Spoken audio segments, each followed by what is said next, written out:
Bago tayo magumpisa sa ating istorya, i-comment mo naman kung taga saan ka at anong oras ka nanonood ngayon. Malay mo, baka habang pinapakinggan mo ito, may isang taong katulad ni Mireya na tahimik na lumalaban sa buhay sa isang maliit na baryo, sa tabi ng dagat habang hinihintay ang araw na makikita rin siya ng mundo. Sa bayan ng San Isidro del Mar, hindi na bago sa mga tao ang ingay ng alon tuwing madaling araw. Bago pa man tumilaok ang mga manok, maririnig na ang kaluskos ng mga lambat, yabag ng mga mangingisda sa basang buhangin at may hinang bulungan ng mga inang nagbibilin sa kanilang mga asawa bago pumalaot. Sa lugar na iyon, ang dagat ang buhay. Ang dagat ang nagbibigay ng pagkain, pang-aral, panggamot at minsan, siya rin ang kumukuha ng mahal sa buhay. Sa pinakadulong bahagi ng Pampang, nakatayo ang isang maliit na bahay na gawa sa pinagtagpi-tagping kahoy at yero. Doon nakatira si Mireya Salcedo, 24 na taong gulang, kayumangi, mahaba ang maitim na buhok at may mga matang tila laging nakabantay sa kilos ng dagat. Hindi siya mayaman, wala siyang magagarang damit, walang sariling sasakyan at wala ring pamilyang kayang sumalo sa kanya kapag nadapa siya. Pero kung tapang, sipag at puso ang pag-uusapan, marami sa San Isidro ang magsasabing walang makakapantay sa kanya. Rhea anak, tawag ng kanyang ama mula sa maliit na terasa. Huwag ka munang lalayo sa bahura ngayon, medyo mabigat ang hangin. Si Tatay Udon Salcedo ay dating kilalang mangingisda sa kanilang baryo. Noon, siya ang isa sa pinakamalakas sumagwan, pinakamagaling humanap ng isda at pinakamalawak ang alam sa agos. Pero 5 taon na ang nakalipas nang maputulan siya ng paa matapos maipit sa makina ng bangka habang sinusubukang iligtas ang kasamahan niya sa gitna ng bagyo. Mula noon, naging tagapag-ayos na lang ng lumong bangka at sirang lambat. Kapalit ng dati niyang sigla ay saklay, tahimik na pagtitiis at takot na hindi niya ipinapakita kay Mireya. Lumapit si Mireya habang bitbit ang lumong diving fins na minana pa niya sa ina. Hindi ako lalayo tay, pupuntahan ko lang si Lolo Baste. May pinapaayos daw siyang tali sa parola. Tinitigan siya ni Tatay Udon. Alam mong ayokong lagi kang umaakyat doon. Parola lang naman yun tay. Parola para sa iba, sagot ng ama, mababa ang boses. Pero sa pamilyang ito, hindi lang basta parola ang lugar na yun. Sandaling natigilan si Mireya. Hindi na bago sa kanya ang ganitong tono ng ama. Tuwing nababanggit ang lumang parola, biglang lumalalim ang katahimikan sa pagitan nilang dalawa. Parang may alon sa loob ng bahay na hindi nila parehong kayang pangalanan. Noong bata pa si Mireya, ang kanyang inang si Celestina ang unang nagturo sa kanyang lumungoy. Sabi ng ina, hindi dapat labanan ng dagat, dapat kausapin ito. Dapat pakinggan ang hila ng tubig, ang lamig ng ilalim, ang hugis ng bula at ang bigat ng katahimikan. Si Celestina ay hindi simpleng asawa ng mangingisda. Marunong sa marine life, marunong magbasa ng mapa ng bahura at minsan ay tumutulong sa mga environmental volunteer na dumadayo sa San Isidro. Pero isang gabi, nawala siya sa dagat. Ang sinabi ng lahat, aksidente. Ang sabi ng ulat, nalunod. Ang sabi ni Tatay Udon, huwag na itong ungkatin. Pero sa puso ni Mireya, may bahaging hindi kailanman naniwala na ganun lang kasimple ang pagkawala ng ina. Lumaki si Mireya na halos dagat ang naging eskwelahan. Habang ang ibang bata ay naglalaro ng luksong tinik at patintero, siya naman ay sumisisid sa mababang bahagi ng bahura, nangunguha ng basurang plastik at tinuturuan ng mga batang takot lumungoy. Kapag may batang inanod ng alon, pangalan niya ang unang isinisigaw. Kapag may lambat na sumabit sa bato, siya ang tinatawag. Kapag may bangkang tumaob malapit sa pier, siya ang unang sumisisid kahit wala siyang sweldo at minsan ay ni pasasalamat ay kulang. Sa palengke, kilala ni Inday Marga, isang matabang babae na may malakas na boses at mas malakas pang puso. "Oh, Mireya!" sigaw ni Inday Marga habang nag-aayos ng panindang galunggong. "Kumain ka muna! Parang hangin kung kumilos. Baka isang araw liparin ka na lang ng alon." Napangiti si Mireya. "Mamaya na Ate Marga, may pupuntahan pa ako." "Pupuntahan o tatakasan?" Biro nito. Pero may bahid ng pag-aalala ang mga mata. "Balita ko, dumaan na naman ang tauhan ni Don Vicar sa inyo kagabi." Nabura ang ngiti ni Mireya. Si Don Vicar Santelmo ang may-ari ng pinakamalaking lending company sa bayan. Sa papel, negosyante siya. Sa tunay na buhay, isa siyang aninong gumagapang sa bawat bahay ng mahihirap. Kapag umutang ka sa kanya, parang ipinahiram mo na rin ang leg mo sa kamay niya. Mababa raw ang tubo sa simula, pero habang tumatagal, lumalaki ito na parang alon bago bumagyo. Marami ng maningisda ang nawalan ng bangka, bahay at lupa dahil sa kanya. Ang pamilya Salcedo ay isa sa mga nakalubog sa utang. Nang maaksidente si Tatay Odon, wala silang malapitan. Nang ailagan sila ng pera para sa operasyon, gamot at pagkain, doon pumasok si Don Vicar. At ngayon, makalipas ang ilang taon, ang maliit nilang bahay sa Pampang ang nais nitong kunin. Ayos lang kami, sabi ni Mireya kahit alam niyang hindi iyon totoo. Hinawakan ni Inday Marga ang kanyang braso. Huwag mong suluhin lahat, bata. Hindi porket marunong kang sumisid, kaya mo nang languyin ang lahat ng problema. Hindi nakasagot si Mireya. Tumingin lang siya sa dagat. Sa malayo, nakatayo ang lumang parola sa batuang bahagi ng Pampang. Tila matandang bantay na pagod na pero ayaw pa ring bumagsak. Pagdating niya roon, nadatnan niya si Lolo Baste na nakaupo sa tabi ng pinto ng parola. Kulubot na ang mukha nito, maputi na ang buhok at nanginginig na ang mga kamay, pero malinaw pa rin ang mata nitong parang may mga lihim na matagal nang nakakulong sa loob. Dumating ka rin, sabi ni Lolo Baste. Akala ko pinigilan ka na naman ni Odon. Lagi naman niya akong pinipigilan, sagot ni Mireya habang inaabot ang tali. Pero lagi rin akong pumupunta. Mahina itong tumawa pero agad ding natahimik nang tumingin sa dagat. Kamukha mo talaga si Celestina kapag nakaharap sa alon. Napahinto si Mireya. Kilala niyo po talaga ng mabuti si Mama? Hindi agad sumagot ang matanda. Kinuha nito ang lumang sombrero at pinisil sa kamay. Lahat naman kami rito kilala siya, pero may mga taong masyadong maraming nalaman ang nanay mo. Kumabugan dibdib ni Mireya. Ano pong ibig niyong sabihin? Bago pa makasagot si Lolo Baste, may narinig silang ingay ng sasakyan mula sa kalsadang bato. Isang itim na pick-up ang huminto malapit sa parola. Bumaba si Ramil Buktot, ang abusadong hepe ng security sa pribadong pier ni Don Vicar. Malapad ang katawan nito, may tinang salamin kahit hindi naman tirik ang araw, at laging may ngiting parang naghahanap ng pwedeng takutin. Oh, nandito pala ang anak ng utangero. Mireya Salcedo, ang reyna ng dagat-dagatan. Tumayo si Mireya. Anong kailangan mo? Simple lang. Sabihin mo sa tatay mo may 3 araw na lang kayo. Kapag hindi kayo nakabayad, kami na ang mag-aayos ng bahay nyo. Hindi nyo pwedeng basta kunin yon, mariing sagot ni Mireya. Tumawa si Ramil. Bakit? Ikaw ang pipigil. Gamit ang kutsilyo mong pang-isda. Umalis si Lolo Baste sa kinauupuan at humakbang sa pagitan nila. Ramil, huwag kang magdala ng gulo rito. Tinitigan siya ni Ramil. Matanda, mas mabuti pang bantayan mo na lang ang sirang parola mo. Baka patian, hindi mo na rin mabantayan. Pagkatapos ay muling humarap kay Mireya. At ikaw, dalaga, huwag masyadong matapang. Maraming marunong lumangoy ang hindi nakaahon. Nang umalis si Ramil, nanatiling nakatayo si Mireya. Nanginginig ang kamay niya, hindi sa takot lang, kung hindi sa galit. Pero pinigilan niya ang sarili. Hindi siya pwedeng magkamali. Kapag lumaban siya ng walang plano, ang ama niya ang unang madadamay. Kinahapunan, nagkaroon ng public consultation sa covered court ng bayan. Dumating ang mga kinatiwalaan ng Veltrano Marine Holdings, isang malaking kumpanyang magtatayo raw ng panibagong resort at private marina sa San Isidro del Mar. Maraming taga-baryo ang natuwa dahil may pangakong trabaho, kalsada at dagdag na kita. Pero marami ring ang tahimik na nag-aalala, lalo na ang mga mangingisda na umaasa sa bahura. Doon unang nakita ni Mireya si Cassian Veltrano. Matangkad siya, nakasuot ng simpleng puting polo at hindi kasing ingay ng ibang mayayaman. Habang nagsasalita ang mga opisyal, tahimik lang siyang nakikinig. Sa tabi niya ay si Doña Severina Veltrano, eleganteng babae na may ngiting hindi umaabot sa mata. Kasama rin nila si Jorvic Beltrano, lalaking halatang sanay manghamak ng tao na tingin niya ay mas mababa sa kanya. Ang proyektong ito ay magdadala ng pag-unlad sa San Isidro del Mar, trabaho, turismo at panibagong buhay para sa lahat.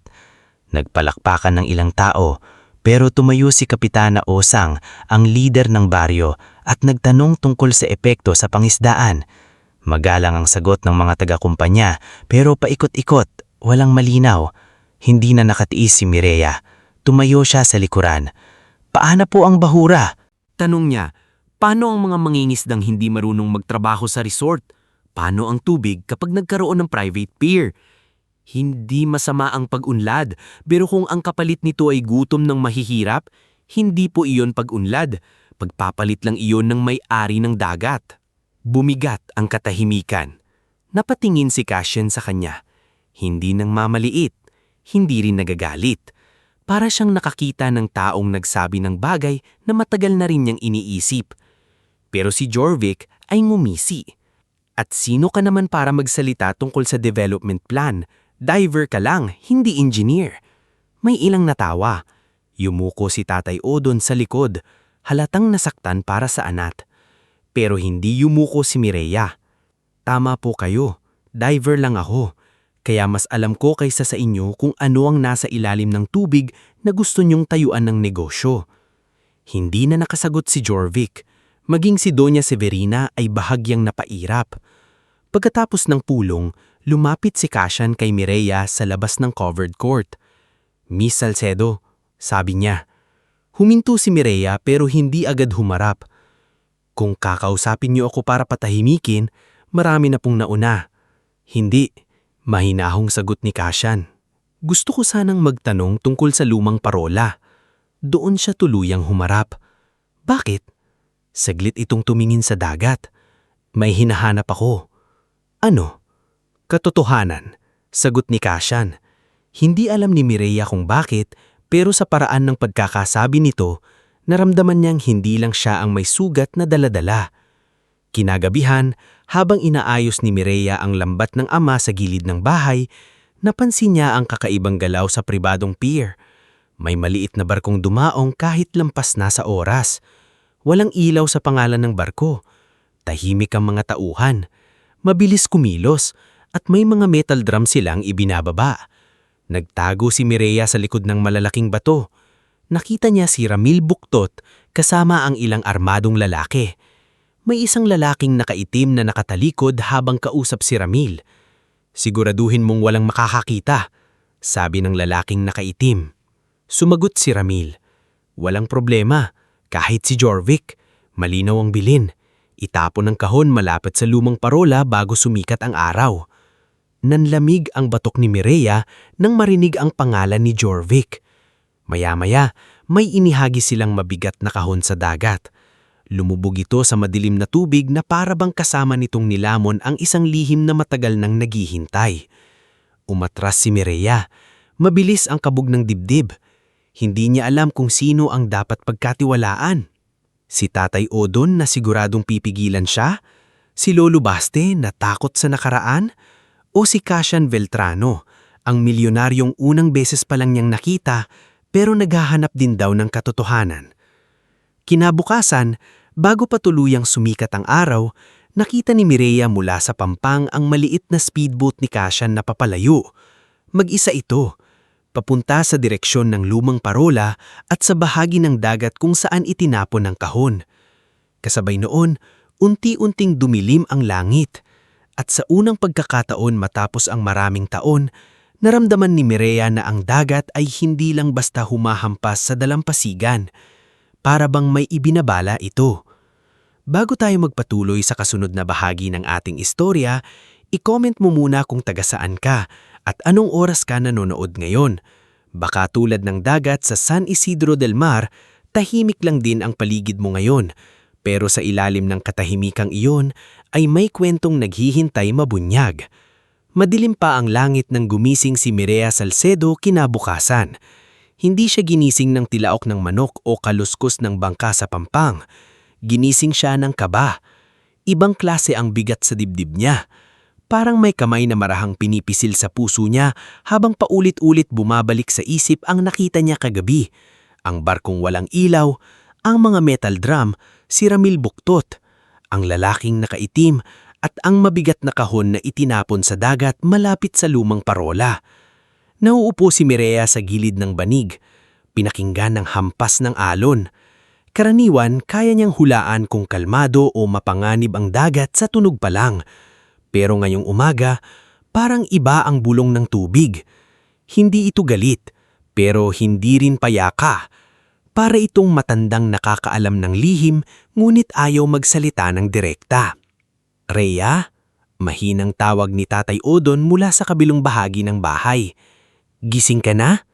Opo, Tay, sagot niya. Pilit pinakakalma ang boses. Dahan-dahang bumangon si Tatay Odon, kinuha ang saklay at lumapit sa maliit na bintana. Mula roon ay tanaw ang kulay abong dagat. Hindi maganda ang panahon ngayon. Huwag kang sasama sa mga bangka. Kahit mababaw, delikado. Hindi agad sumagot si Mireya. Sa isip niya, bumalik ang larawan ni Cassian Veltrano na mag-isang sakay ng speedboat papunta sa direksyon ng parola. Hindi niya alam kung nakabalik ito. Hindi niya alam kung buhay pa ito. At lalong hindi niya alam kung bakit tila may koneksyon ang lalaking iyon sa lihim na matagal nang ipinagbabawal pag-usapan sa kanilang pamilya. May pupuntahan lang ako sa Pampang, sabi niya. Tumingin si Tatay Odon sa kanya, halatang alam na may itinatago siya. Anak, kung may nakita ka na naman kagabi, natigilan si Mireya. Bakit niyo po naisip yun? Bumuntong hininga ang ama. Dahil ganyan ang itsura ng nanay mo noon kapag may natuklasan siyang hindi dapat makita ng mahirap. Parang may malamig na tubig na ibinuhos sa likod ni Mireya. Gusto niyang magtanong, gusto niyang pilitin ng ama na sabihin na ang lahat. Pero sa labas, biglang may sumigaw. Ate Mireya! Ate Mireya!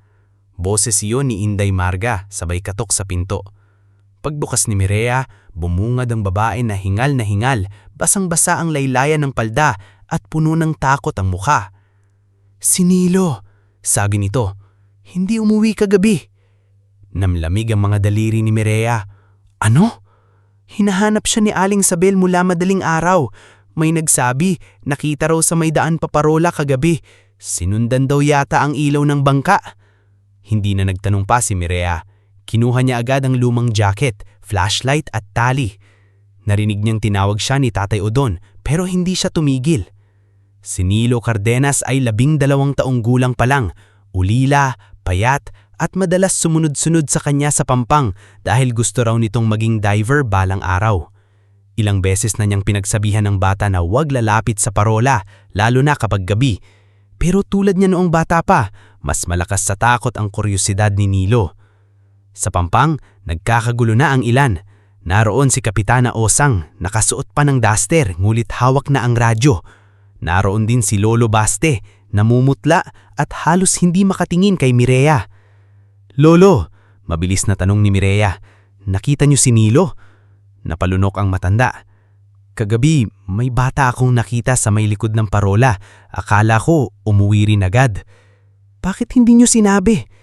Dahil akala ko walang kinalaman, sagot ni Lolo Baste, nanginginig ang boses. Pero may nakita rin akong ilaw ng speedboat, yung binata, yung Beltrano. Lumingon si Mireya sa dagat, mas malakas na ang alon kaysa kanina. Ang langit ay tila tinakpan ng makapal na abo. Sa malayo, may palutang-lutang na maliit na bangka. Hindi ito bangka ng mangingisda, speedboat iyon. Kay Cassian, bulong ni Mireya. Rhea, huwag, sabi ni Kapitana Osang na agad lumapit. Nagpadala na ako ng mensahe sa Coast Guard Station pero mahina ang signal dahil sa panahon. Hintayin natin sila. Kap, sagot ni Mireya, hindi inaalis ang tingin sa speedboat. Kapag naghintay tayo at may tao sa ilalim, bangkay na ang aabutin nila. Hindi mo sigurado kung may tao nga. Hindi ko rin sigurado kung wala, mariing sagot niya. Narinig niya ang iyak ni Aling Sagal, ang babaeng kumukop kay Nilo paminsan-minsan. Mireya, anak, baka nandyan si Nilo. Hanapin mo siya. Pakiusap. Napapikit si Mireya. Sa loob ng ilang segundo, naalala niya ang mukha ni Nilo tuwing tinuturuan niya itong lumutang. Ate, paano kung malalim? Tanong nito noon. Paano kung lamunin ako ng dagat? At ang sagot niya, hindi ka lalamunin ng dagat kung rerespetuhin mo ito. Ngayon, Siya mismo ang kailangang humarap sa dagat na nagbabadya ng panganib. Tumakbo si Mireya pabalik sa bahay at kinuha ang lumang diving gear ng kanyang ina. Hindi na ito bago. May mga gasgas ang mask, kupas ang strap, at ang maliit na oxygen tank ay hindi pang matagalang pagsisid. Pero iyon lang ang mayroon siya. Nang makita siya ni Tatay Odon na bitbit iyon, halos mabitiwan ng ama ang saklay. "Hindi," sabi nito. "Hindi pwede." "Tay, baka nandun si Nilo, baka pati si Kasyan. Wala kang kasamang rescue team, hindi kumpleto ang gamit mo." Anak pakiusap. Lumapit si Mireya at hinawakan ang kamay ng ama. "Tay, kung si Mama ang nandito, hindi rin siya hihinto." Parang sinaksak sa puso si Tatay Odon sa narinig. Sandali siyang natahimik. Pagkatapos, nanginginig niyang hinawakan ng mukha ng anak. "Yun nga ang kinatatakutan ko," sabi niya. "Nakatulad ka niya. Hindi ako mawawala," bulong ni Mireya. "Pangako." Pero alam nilang pareho na sa dagat, kahit pangako ay kayang lunurin ng alon. Sa tulong ni Inday Marga at 2 mangingisda, isinakay si Mireya sa maliit na bangkang demotor ni Mang Turing. Tumanggi ang ila na sumama hanggang sa mismong bahagi ng bahura dahil masyadong malakas ang agos, pero pumayag silang ilapit siya sa speedboat. Kasama nila si Lolo Baste na pilit sumama kahit pinipigilan ng lahat. "May alam ako sa ilalim doon," sabi ng matanda. "May lumang bakal na frame malapit sa bato. Ginamit noon sa lumang marker ng pier bago pa masira sa bagyo." "Bakit niyo ngayon lang sinasabi?" tanong ni Mireya habang inaayos ang mask. Napayuko si Lolo Baste. "Dahil mas matagal akong naging duwag kaysa naging bantay ng parola." Walang panahon si Mireya para magalit. Habang papalapit sila sa speedboat, nakita niyang walang tao sa loob nito. May basag na flashlight, basang lubid at dugo sa gilid ng upuan. Hindi niya alam kung kanino iyon, pero sapat na iyon para tumibay ang kutob niya. "Kasyan!" sigaw niya, pero hangin at alon lang ang sumagot. Tinignan ni Mireya ang tubig. Malabo, mabigat, at dahil malapit sa bahura, mapanganib ang ilalim.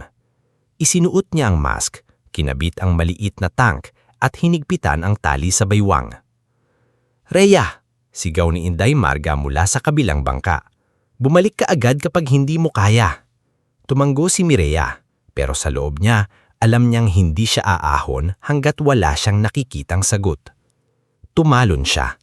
Pagpasok ng katawan niya sa tubig, parang biglang nawala ang buong mundo. Ang ingay ng alon sa ibabaw ay napalitan ng makapal na katahimikan sa ilalim.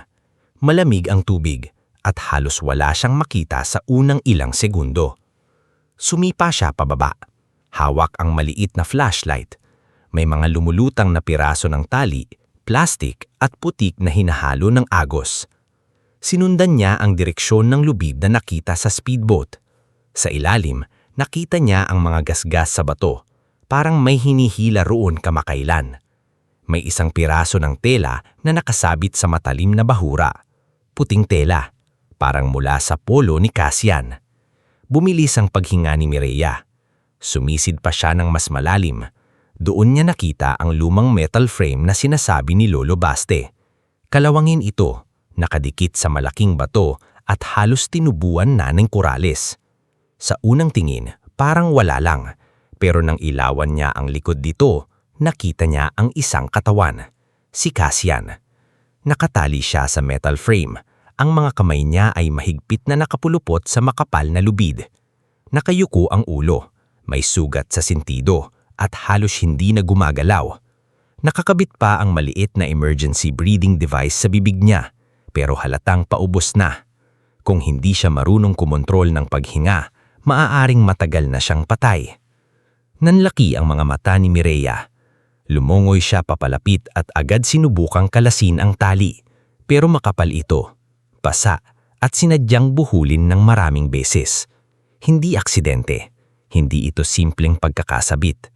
May taong gumawa nito para siguraduhing hindi makakaahon si Kasyan. Kinuha niya ang maliit na diving knife sa hita. Habang pinuputol niya ang tali, Biglang lumakas ang agos at hinampas siya sa metal frame. Napangiwi siya nang tumama ang balikat sa kalawangin na bakal. Muntik niyang mabitiwan ang kutsilyo pero pinilit niyang kumapit.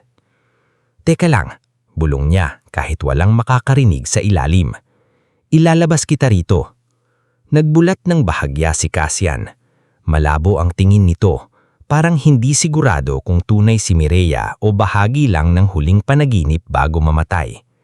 Gumalaw ang kanay nito ng kaunti, tila may gustong ituro. Sinundan ni Mireya ang galaw at nakita niya ang maliit na waterproof pouch na nakakabit sa baywang nito. Mahalaga iyon. Kahit halos wala ng malay si Cassian, iyon pa rin ang inaalala niya. Pinutol ni Mireya ang huling tali sa kamay nito. Nang makawala ang katawan ni Cassian, halos bumagsak ito sa kanya. Mabigat ito, mas mabigat lalo dahil sa tubig, sugat at kawalan ng malay. Hinila niya ito pataas, pero sumabit ang paa nito sa isa pang lubid. Naramdaman ni Mireya na mabilis nang nauubos ang hangin niya. Sumakit ang dibdib niya, para bang may apoy sa loob ng baga. Sa sandaling iyon, naalala niya ang tinig ng ina. "Huwag mong labanan ng dagat. Pakinggan mo, sumabay ka sa agos, saka ka umangat." Pinilit niyang pakalmahin ang sarili. Halip na hilahin si Cassian diretso pataas, sumabay siya sa ikot ng agos, lumusot sa gilid ng frame at doon pinutol ang lubid sa paa nito. Pagkaputol, kinabit niya ang isang braso ni Cassian sa balikat niya at sinipa ang tubig pataas. Pero hindi pa tapos ang panganib. Sa pag-angat nila sa ibabaw, may 6 na gumalaw sa itaas. Akala niya bato lang o bahagi ng bangka. Pero nang mas tumingala siya, nakita niya ang isang maliit na motorized dinghy na mabilis na palayo. May tao sa ibabaw, kunit dahil malabo ang tubig at makulimlim ang langit, hindi niya makita ang mukha. Isa lang ang malinaw, may nakabantay, at nang makitang may umaahon, tumakas ito. Paglabas nila sa tubig, halos hindi na makahinga si Mireya. "Tulong!" sigaw niya. Agad naghadis ng tali si Mang Turing. Si Lolo Baste at Inday Marga ay halos sabay na humila. Nang maisampa si Cassian sa bangka, wala itong malay, maputla at malamig ang katawan. "Diyos ko," bulong ni Inday Marga. "Patay na ba siya?" "Hindi," sabi ni Mireya kahit siya mismo ay nanginginig. "Hindi pa." Tinanggal niya ang breathing device at sinimulan ang rescue breathing. "Cassian, gumising ka. Huwag ngayon. Huwag kang susuko ngayon." 1 segundo, 2, 3. Walang tugon. Muling nagbigay ng hangin si Mireya. Pagkatapos ay chest compression. Sa bawat diin ng kanyang kamay sa dibdib ni Cassian, parang pinipigari ng sariling takot niya. Nandun si Nilo sa kabilang dulo ng bangka, basang-basa at nanginginig, umiiyak habang hawak ni Lolo Baste. "Ate Mireya," hikbi ng bata. "Sinundan ko lang po siya kagabi. Nakita ko po may humabol sa kanya. Natakot po ako kaya nagtago ako sa parola." Hindi muna ito pinansin ni Mireya. Nakatuon siya kay Cassian. "Kumising ka," mariin niyang sabi. "Hinahanap mo ang katotohanan, di ba? Huwag mong iiwan sa amin ito." Biglang umubos si Cassian. Tubig ang lumabas sa bibig niya. Napalingon ang lahat. "Buhay siya!" sigaw ni Mang Turing. Halos mapaupo si Mireya sa pagod. Nanginginig ang tuhod niya, sumasakit ang balikat at nangingitim ang paningin. Pero bago pa siya tuluyang bumigay, hinawakan ni Cassian ang pulso niya. Mahina pero desperado. "Pouch," paus nang sabi. "Huwag kay Severina." Nagkatinginan sina Mireya at Lolo Baste. Hindi iyon pangalan ng kaaway na malayo. Severina Veltrano, tiyahin ni Cassian.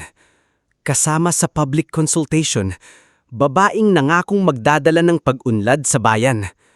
Pagdating nila sa Pampang, dinala agad si Cassian sa maliit na klinika ni Doktora Solen Abat.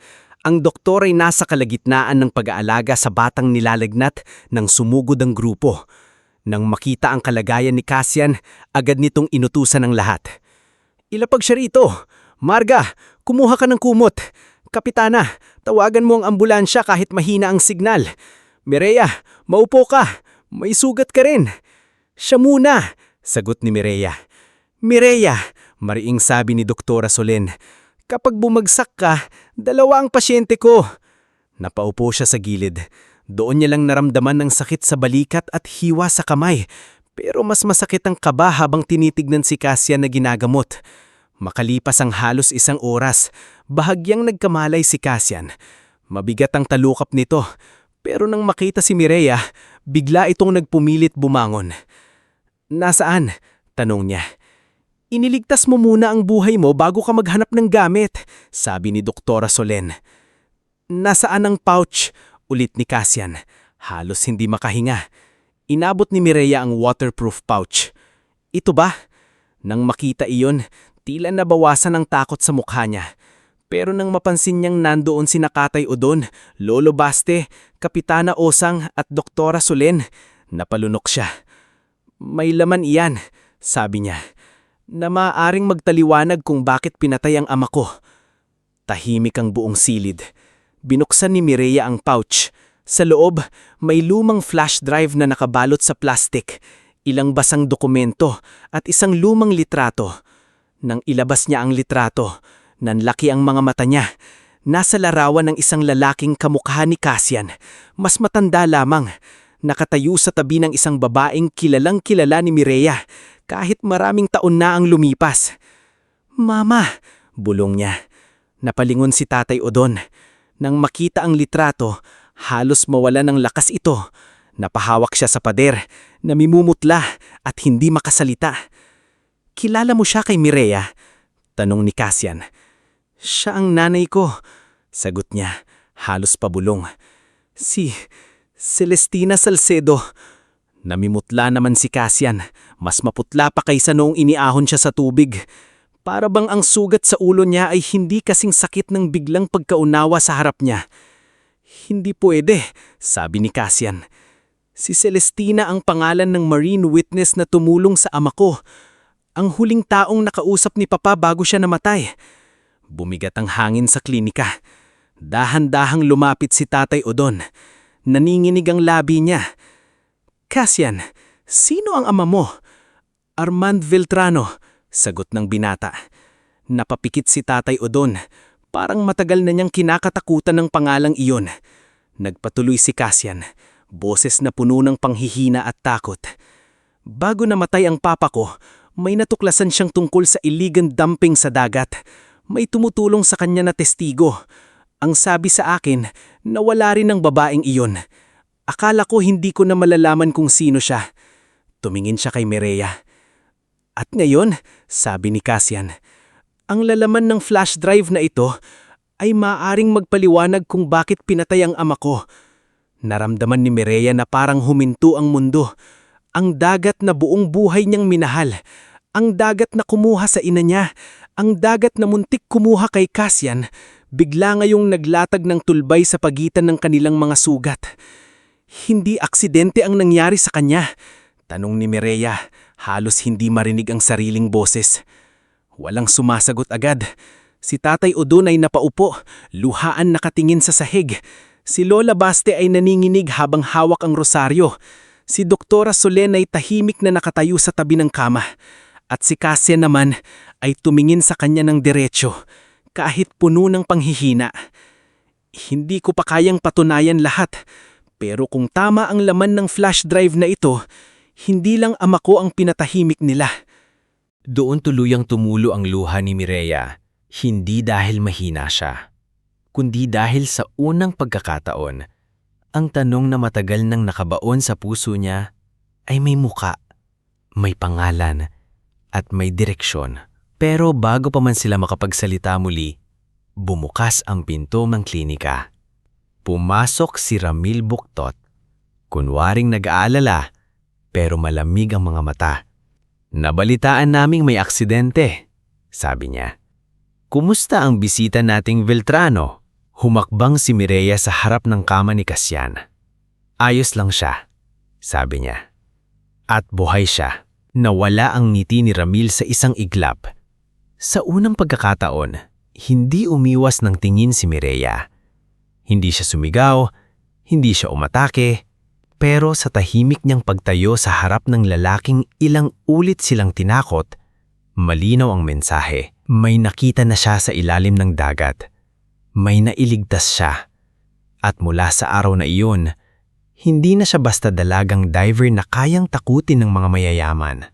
Bago tayo magpatuloy sa ikatlong bahagi ng ating istorya, i-comment mo muna kung taga saan ka at anong oras ka nanonood ngayon.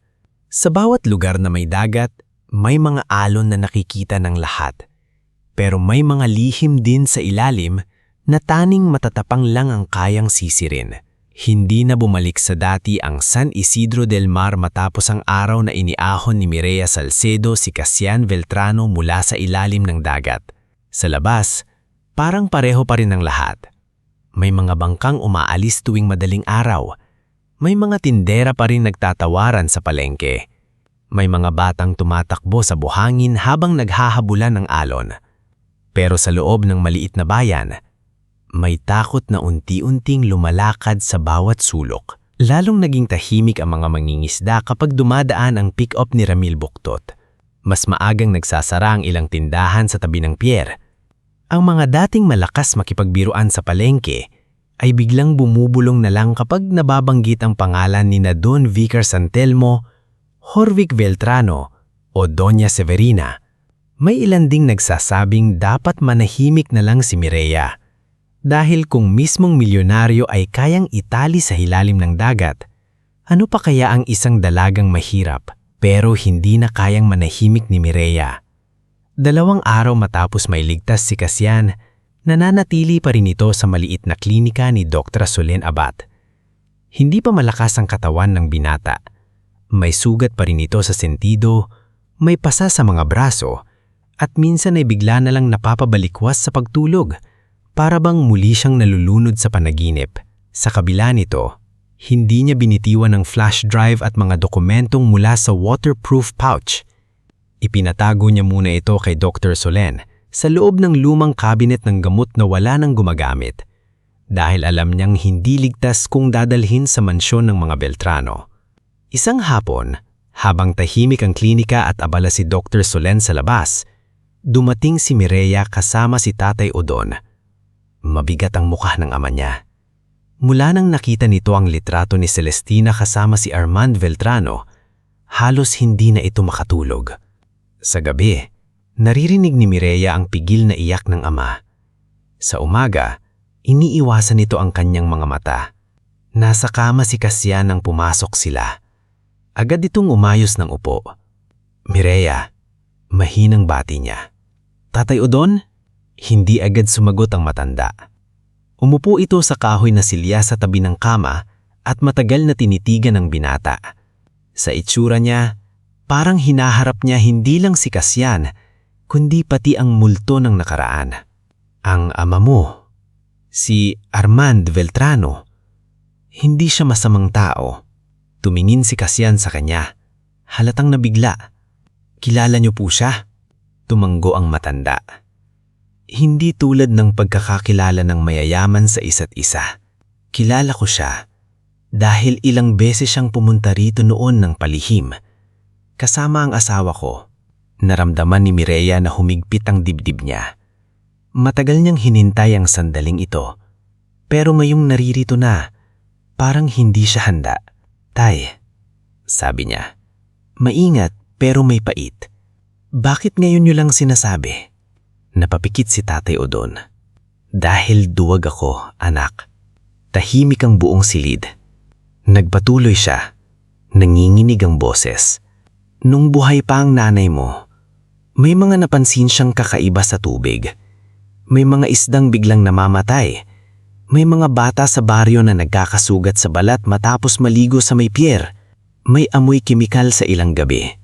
Pero sinasabi ng mga tao ni Don Vicar na guni-guni lang namin. Ang nanay mo, hindi siya tumigil. Nung may dumating na researcher mula sa Manila, doon niya unang nakilala si Armand Beltrano. Akala ko po negosyante lang si Papa noon. Negosyante siya, pero may konsensya. Nalaman niyang may ginagamit sa pangalan ng kumpanya ninyo para maglabas-pasok ng barko may dalang basurang kemikal. Hindi raw approved sa board. May mga peking permit, may mga pirma na hindi niya pirma. Napahawak si Kashan sa kumot. Iyon ang hinahanap niya bago siya namatay. Tumanggo si Tatay Odon. Si Celestina ang naging mata niya sa San Isidro. Siya ang naglista ng gabi kung kailan dumadaong ang barko, kung sino ang mga kasama, kung saan itinatapon ang mga drum. May dalawa silang ebidensya. Ang una, dala ni Armand. Ang ikalawa, itinago ng nanay mo. Mabilis na lumapit si Mireya. Nasaan iyon? Hindi agad sumagot ang ama. Tumitig ito sa sahig. Parang bawat salita ay may katumbas na sugat. Akala ko nawala na. Anong ibig sabihin ng akala? Tanong ni Mireya. Noong gabing nawala ang nanay mo, umuwi siya na basang-basa, takot na takot at may dalang maliit na kahon. Sabi niya, Odon, kapag may nangyari sa akin, wag mong ibibigay ito kahit kanino hanggat hindi ligtas si Mireya. Tinanong ko kung kanino siya takot. Hindi niya nasagot dahil may dumating na sasakyan sa labas. Napasinghap si Mireya. Tinago ko ang kahon sa ilalim ng sahig nung lumang kubo natin sa may bakawan, sabi ng ama. Pagkatapos noon, pinilit kong umalis kami, pero kinagabihan, bumalik siya sa dagat dahil may kailangan pa raw siyang kunin. Hindi na siya nakauwi. Makalipas ang ilang araw, nasunog ang kubo. Tay, halos pabulong na sabi ni Mireya, bakit hindi niyo man lang hinanap? Lumabas ang luha sa mata ni Tatay Odon. Hinanap ko, pero abo na ang natira. At pagkatapos ng libing ng nanay mo, may lalaking pumunta sa akin, hindi ko nakita ang muka. Sabi niya, kung mahal ko raw ang anak ko, palalakihin kitang walang alam. Kaya iyon ang ginawa ko. Akala ko iniligtas kita, pero ninakaw niyo rin sa akin ang katotohanan. Sagot ni Mireya, basag ang boses. Hindi nakapagsalita si Tatay Odon. Si Kashan man ay hindi umimik. Dahil sa sakit pagitan ng mag-ama, walang madaling salita ang sapat. Lumabas si Mireya ng klinika. Huminga siya ng malalim habang nakatingin sa dagat. Galit siya. Galit siya sa ama dahil nananahimik ito. Galit siya kay Don Vicar, kay Ramil at sa mga Veltrano na maaaring may kinalaman sa pagkamatay ng kanyang ina. Pero higit sa lahat, galit siya sa sarili dahil kahit nalaman na niya ang ilang katotohanan, wala pa rin siyang kapangyarihang pabagsakin ng mga taong matagal nang naghahari sa kanilang bayan. Doon siya sinundan ni Kashan, mabagal ang lakad at nakahawak sa pader. Dapat nagpapahinga ka, sabi ni Mireya nang hindi lumilingon. Dapat din hindi mo sinusolo lahat, sagot niya. Napatawa ng mapait si Mireya. Madaling sabihin kapag milyonaryo ka. Tinanggap ni Kashan ang tama ng salita. Hindi siya gumanti. Totoo. Marami akong bagay na hindi kailangang pighirapan katulad ng iba. Pero maniwala ka o hindi, minsan ang perang ipinanganak kasama mo, yun din ang kadena sa leeg mo. Huminga ng malalim si Mireya. Hindi ko kailangan ng awa. Hindi awa ang ibinibigay ko. Pagkakataon, may kilala akong training center sa lungsod, Formal Marine Rescue Certification. Kung papasok ka roon, walang makakapagsabing basta ka lang sumisisid dahil sanay ka sa dagat. Magkakaroon ka ng lisensya, legal na pagkakilala. Mas matibay na boses kapag humarap tayo sa korte o public hearing. Tumingin sa kanya si Mireya. At kapalit? Wala. Walang libre sa mundo nyo, Kashan. Sa mundo namin, oo. Pero gusto kong maniwala na may mga bagay pa ring pwedeng itama nang hindi binibili ang tao. Matagal siyang tinitigan ni Mireya. Gusto niyang tumanggi dahil ayaw niyang magmukhang utang na loob ang sariling pangarap. Pero naalala niya ang mga batang tinuturuan niyang lumunang. Naalala niya si Nilo. Naalala niya ang pangako sa ina. Nagagamitin niya ang dagat para magligtas, hindi para yumaman o manakit. Hindi ako tatanggap kung ipaparamdam mong bayad ito sa pagliligtas ko sa iyo. Hindi iyon bayad. Utang ko ang buhay ko pero hindi iyon ang dahilan. Kaya kita tutulungan dahil may galing ka na matagal nang minimiliit ng mga taong takot sa babaeng marunong lumaban. Pagkaraan ng ilang linggo, umalis si Mireya patungong lungsod para sa training. Hindi naging madali ang pag-alis niya.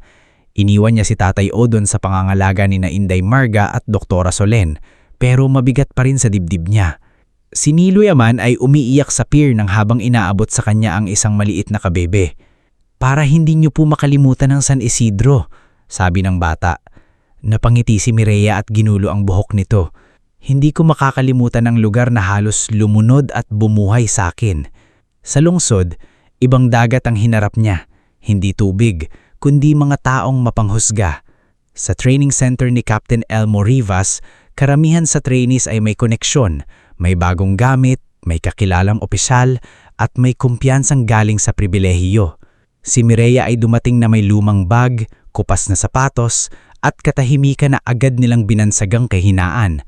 Siya ba yung diver na nagligtas ng milyonaryo? Bulong ng isa? Baka kaya nakapasok dahil sikat? Sagot ng babaeng nakapusod at may mamahaling diving watch. Si Brizia Montejo iyon, anak ng mataas na opisyal ng Coast Guard at sanay na siya ang pinakamagaling sa silid. Sa unang linggo, pinahirapan si Mireya hindi lang ng drills, kundi ng mata ng mga taong naghihintay na pumalpak siya. May pagkakataong sinadya ni Brizia na itago ang isang bahagi ng gamit niya bago ang underwater navigation test. May pagkakataong iniwan siya ng grupo sa mapping exercise. Pero bawat pagsubok, hindi siya nagreklamo.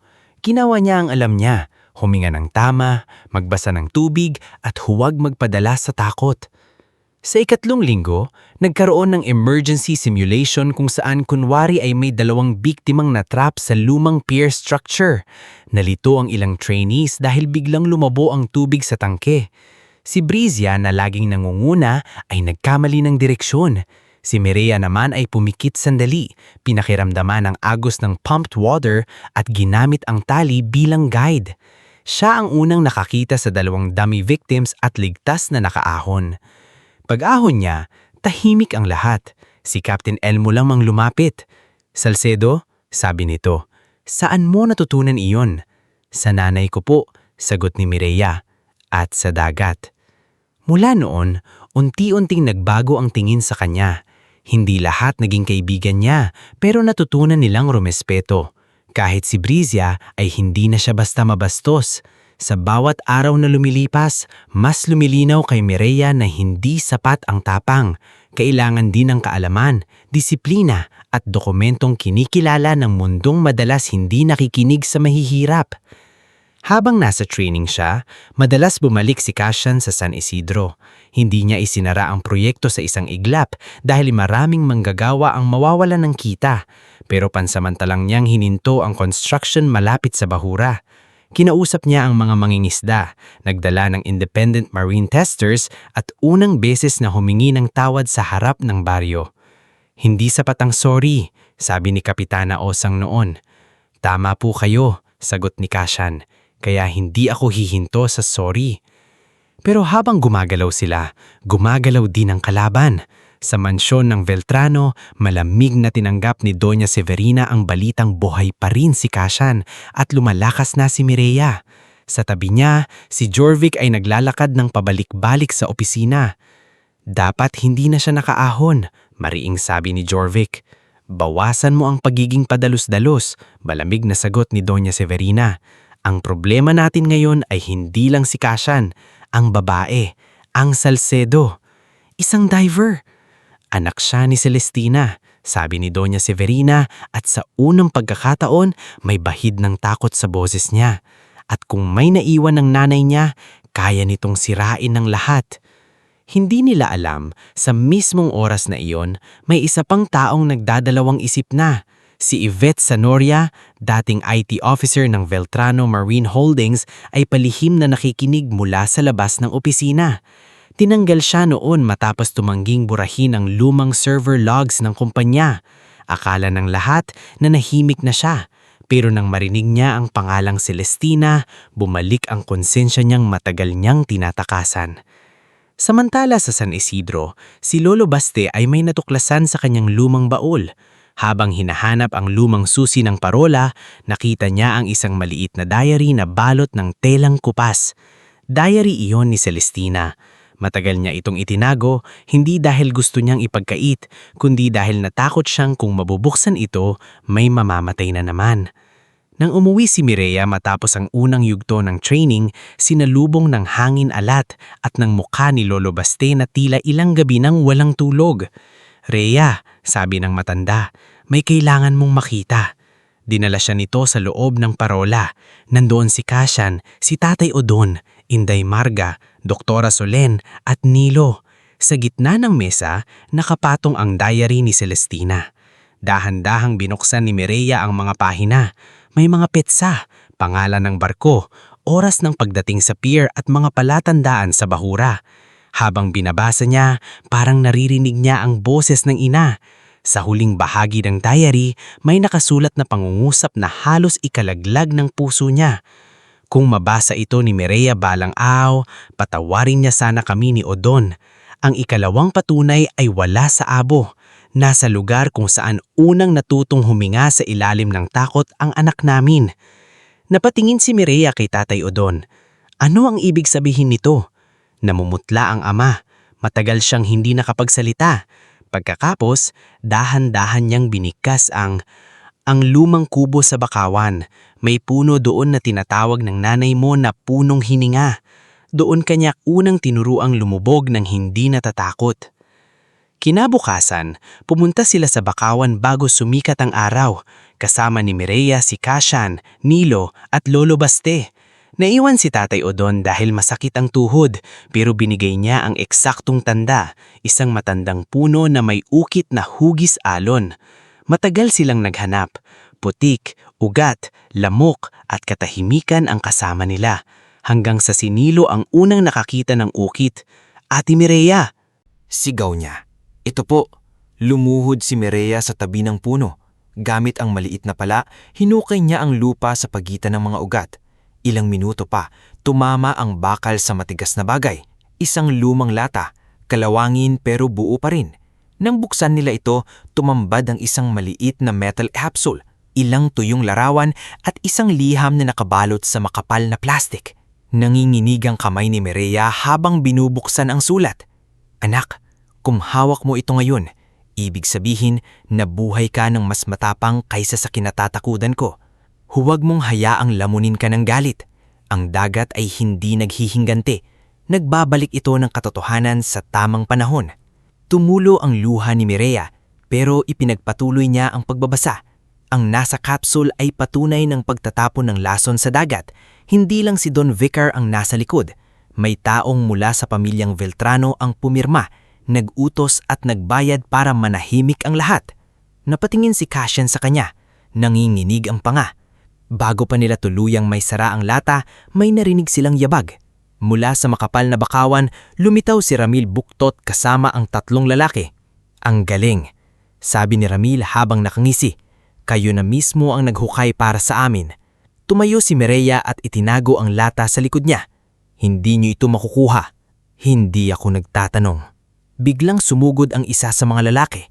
Hinila ni Cashen si Nilo palayo habang si Lolo Baste naman ay humarang sa isa pang tauhan. Sa gulo, tinamaan ng kahoy si Lolo Baste sa tagiliran at napasugsob sa putik. Lolo! Sigaw ni Mireya. Ginamit ni Mireya ang natutunan sa training. Hindi siya nakipagsuntukan ng walang direksyon. Hinagis niya ang putik sa muka ng lalaking papalapit, hinila si Nilo at itinulak kay Cashen ang lata. Dalhin mo! Sigaw niya. Ayoko kang iwan. Hindi mo ako iniiwan kung mailalayo mo ang ebidensya. Nagdalawang isip si Cashen, pero nang makita niyang lumalapit si Ramil, tumakbo siya kasama si Nilo papunta sa kabilang lagusan ng bakawan. Hinabol sila ng dalawang tauhan habang si Mireya ay naiiwan kaharap si Ramil. Matapang ka talaga, sabi ni Ramil. Pero ang tapang, walang silbi kapag mahirap ka. Ngumiti si Mireya, kahit nanginginig ang katawan. Kung totoo yan, bakit takot na takot kayo sa akin? Sumugudang si Ramil. Pero bago pa siya makalapit, biglang tumunog ang sirena mula sa di kalayuan. Dumating si Kapitana Osang kasama ang ilang mangingisda at si Captain Elmo Rivas, na palihim palang tinawagan ni Dr. Rasolen nang malaman nitong pupunta sila sa Bakawan. Napaatras si Ramil. Hindi pa tapos ito. Tumakas siya kasama ang natitirang tauhan, pero naiwan ang isa nilang motorsiklo at isang pouch na may calling card ni Attorney Corvin Lizada. Nang makalabas sila sa Bakawan, duguan si Lolo Basteng ngunit buhay. Si Nilo ay umiiyak, si Cashen ay mahigpit na hawak ang lata, at si Mireya kahit sugatan at puno ng putik ay nakatayo pa rin. Kaginabihan sa loob ng klinika, binasa ni Mireya ang huling bahagi ng sulat ng kanyang ina sa harap ni Tatay Odon at Cashen. Anak, kung nalaman mo ito ngayon, huwag kang maghihingganti. Iligtas mo ang dagat na hindi ko na nailigtas. Iligtas mo ang mga taong pinatahimik nila at higit sa lahat, iligtas mo ang sarili mo mula sa galit na sisira sa pusong ipinaglaban kong manatiling mabuti. Tahimik na umiiyak si Tatay Odon. Lumapit si Mireya at sa unang pagkakataon matapos ang kanilang pagtatalunan, nayakap niya ang ama. Hindi ko pa kayang kalimutan na nanahimik kayo. Alam ko, anak. Pero naiintindihan ko na kung bakit kayo natakot. Mas humigpit ang yakap ni Tatay Odon. Sa kabilang bahagi ng silid, tumingin si Cassian sa metal capsule na nasa mesa. Hindi pa nila alam ang buong laman nito. Hindi pa nila alam kung sino mismo sa pamilya niya ang nasa pinakailalim ng kasinungalingan. Pero alam niyang mula sa gabing yon, hindi na lang ito laban para sa kanyang ama. Laban na rin ito para kay Celestina, para kay Mireya, para sa San Isidro del Mar. At sa unang pagkakataon, ang katotohanang matagal nang nakabaon sa lupa, putik at takot ay nagsisimula ng umahon. Bago tayo magpatuloy sa ika-4 na bahagi ng ating istorya, i-comment mo muna kung taga saan ka at anong oras ka nanonood ngayon. Minsan sa buhay, hindi sapat na malaman mo ang katotohanan. Kailangan mo rin magkaroon ng lakas para ipaglaban ito sa harap ng mga taong mas may pera, mas may pangalan at mas matagal nang sanay magtago sa likod ng magagandang maskara. Kinabukasan matapos ang gulo sa Bakawan, hindi na pareho ang kilos ng San Isidro del Mar. Ang dating simpleng bayan na sanay sa ingay ng palengke at hampas ng alon ay tila naging lugar na may nakatagong digmaan. Sa bawat kanto, may nagbubulong-sangan. Sa bawat bangkang nakaparada sa pampang, may matang nagmamasid. Sa bawat pagdaan ng pick-up na Amil Buktot, may pintong biglang sumasara at may inang hinihila ang anak papasok ng bahay. Pero sa loob ng maliit na klinika ni Doktora Solen Abat, may mga taong hindi na kayang umatras. Nasa gitna ng mesa ang metal capsule na nahukay ni Mireya sa Bakawan.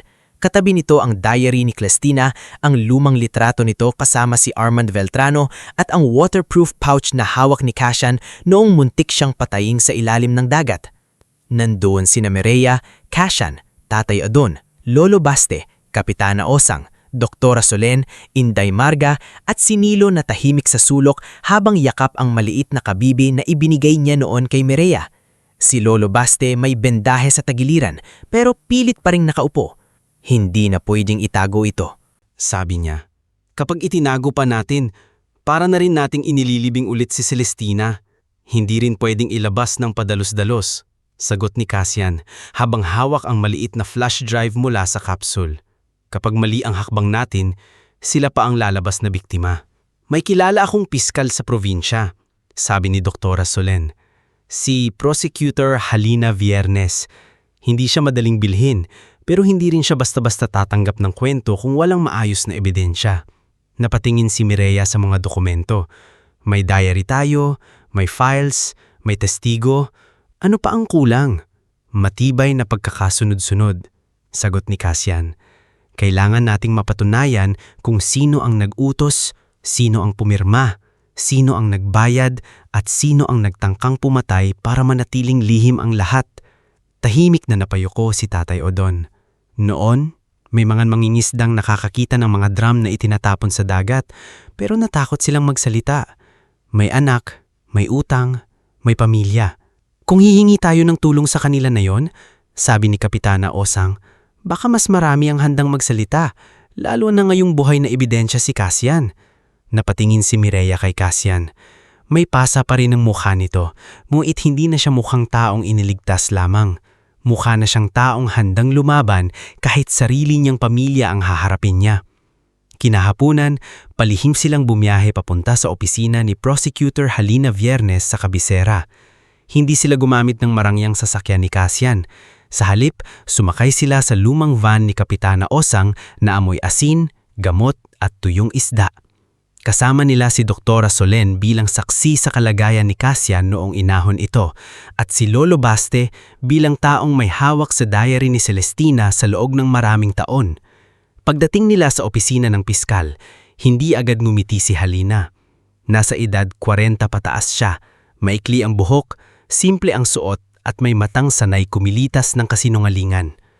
Alam niyo bang kapag kinalaban ninyo ang San Telmo at Veltrano sa ganitong kaso, hindi lang korte ang haharapin ninyo. Media, politika, pera, pananakot at pati personal ninyong buhay huhukayin nila.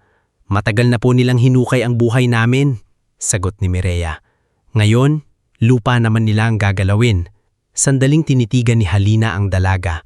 Wala siyang sinabi sa loob ng ilang segundo. Pagkatapos, kinuha niya ang diary ni Celestina at maingat na binuklat. Hindi sapat ang tapang, pero kailangan ito. Kung itutuloy natin, kailangan ko ng testimonya, hindi lang mula sa inyo. Kailangan ko ng dating empleyado, mangingisda, records, permit trail, bank trail at kung maaari, tao mula mismo sa loob ng kumpanya. May isa, sabi ni Cassian, si Yvette Sanoria, dating IT officer. Tinanggal siya matapos tumangging burahin ng old server logs. Hanapin niyo siya, pero huwag kayong magpapahuli. Kapag naamoy nilang lumalapit na tayo, mauuna silang sirain kayo. Totoo ang babala ni Halina. Pagbalik nila sa San Isidro, nagsimula ang pag-atake sa reputasyon ni Mireya. Sa social media page ng bayan, may kumalat na post na sinasabing binayaran daw siya ni Cassian para siraan ang Veltrano Marine Holdings. May peking litrato pa kung saan mukhang magkasama sila sa mamahaling hotel kahit halatang ginupit at pinagtagpilang. May mga komentong masakit basahin. Diver noon, gold digger ngayon. Kaya pala todo ligtas sa milyonaryo. Ginagamit lang ang patay na nanay para yumaman. Nang makita iyon ni Inday Marga sa palengke, halos ibato nito ang timbangan sa lalaking tumatawa habang nagbabasa. Subukan mong ulitin yan sa harap ko, baka malimutan mong isda ang tinitinda ko rito at hindi pasensya. Pero kahit maraming naniniwala kay Mireya, may ilan ding nagsimulang umiwas. May mga magulang na hindi muna pinapapunta ang anak sa swimming lessons niya. May kapitbahay na dating bumabati na biglang nagkunwaring hindi siya nakita. Mas masakit pa roon, narinig ni Mireya isang gabi si Tatay Odon na tahimik na iniiyak sa loob ng kanilang bahay habang hawak ang lumang litrato ni Celestina. Kasalanan ko ito, bulbul ng ama. Kung nagsalita ako noon, hindi na sana siya ang pinupuntirya ngayon. Pumasok si Mireya at umupo sa tabi niya. Tay, hindi kayo ang may kasalanan. Pero hinayaan kong lumaki kang walang kalaban-laban sa kasinungalingan na dapat ako ang humarap. Hinawakan ni Mireya ang kamay ng ama. Hindi na ako walang kalaban-laban. Sa kabila ng sakit, hindi sila tumigil. Sa tulong ni Kapitana Osang, nagkaroon ng lihim na pagpupulong sa maliit na tsapel sa gilid ng baryo.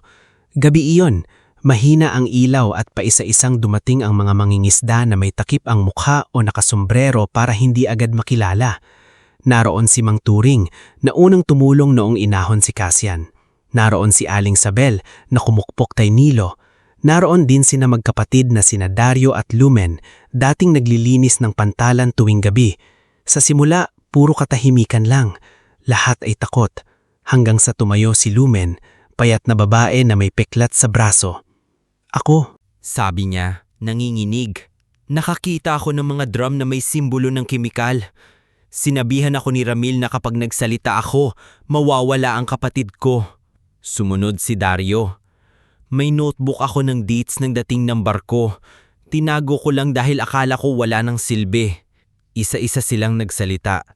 May batang nagkasugat sa balat. May mangingisdang nawalan ng huli sa loob ng ilang buwan. May dating tauhan ni Don Vicar na umaming may binayaran silang opisyal para pumikit sa gabi ng dumping. Sa likod ng chapel, tahimik na nakatayo si Mireya. Habang pinakikinggan niya sila, doon niya lubos na naiintindihan na hindi lang pala sugat ng pamilya nila ang ipinaglalaban niya. Buong bayan pala ang matagal ng nilason, hindi lang ng kemikal, kundi ng takot. Samantala, hinahanap naman ni Cassian si Yvette Sanoria. Natagpuan niya ito sa isang maliit na computer repair shop sa lungsod. Noong una, ayaw siyang papasukin ni Yvette. Veltrano ka, malamig nitong sabi mula sa likod ng counter. Kapag Veltrano ang lumalapit, may kapalit na panganib. Alam ko, sagot ni Cassian, kaya hindi ako nandito para magpanggap na iba ako. Nandito ako dahil kailangan ko ang tulong mo para patunayan kung sino sa pamilya ko ang pumatay sa ama ko. Napatingin sa kanya si Yvette. At kung malaman mo ang sagot ay taong mahal mo, wala nang mas mahalaga kaysa katotohanan. Sagot ni Cassian, kahit halatang nasasaktan. Matagal silang nagkatiginan. Sa huli, inilabas ni Yvette ang isang lumang external drive mula sa ilalim ng mesa. May kopya ako ng old server logs, sabi niya. Hindi lahat, pero sapat para ipakitang may forged permits, altered shipment records, at payment approvals na dumaan sa private executive account. Kanino? Tanong ni Kashan. Hindi agad sumagot si Yvette. Binuksan niya ang laptop at ipinakita ang mga files. Doon nakita ni Kashan ang pangalan ni Doña Severina Beltrano sa ilang authorization chain. Ngulit hindi lang iyon. May mga dokumentong nagsasabing may ibang pumirma gamit ang dating digital approval key ng kanyang amang si Armand matapos itong mamatay. At sa dulo ng transaction trail, lumitaw ang pangalan ni Attorney Corvin Lizada. Naramdaman ni Kasha na parang bumalik ang tubig sa baga niya. Si Corvin ang legal advisor na pinagkatiwalaan ng pamilya. Siya ang taong nag-ayos ng estate ng ama niya. Siyang nagsabi noon na aksidente ang lahat. Siyang nagbigay ng maling ruta sa yate ng papa mo. Sabi ni Yvette, mahina ang boses. Hindi ko nasabi noon dahil natakot ako. Pero may email siya kay Jorvik, nasa archive. Nang mabasa ni Kasha ng email, halos mabitiwan niya ang laptop. Nakasaad doon ang instruction na ilayo si Armand sa main coast route at dalhin sa bahagi ng dagat kung saan nangyayari ang operasyon. Doon nawala ang ama niya. Doon nagsimula ang lahat. Pagbalik ni Kashan sa San Isidro, nadatnan niya si Mireya sa tabi ng parola. Nakatingin ito sa dagat, dala ang sulat ni Celestina. Si Severina, sabi ni Kashan. Halos basag ang boses. Si Jorvik, si Corvin, lahat sila may parte. Hindi nagsalita si Mireya. Lumapit lang siya. Pamilya ko, apelido ko, kumpanya ko. Ginamit nila lahat para manakit. Hindi ikaw ang gumawa, sabi ni Mireya. Pero ako ang nakinabang ng tahimik.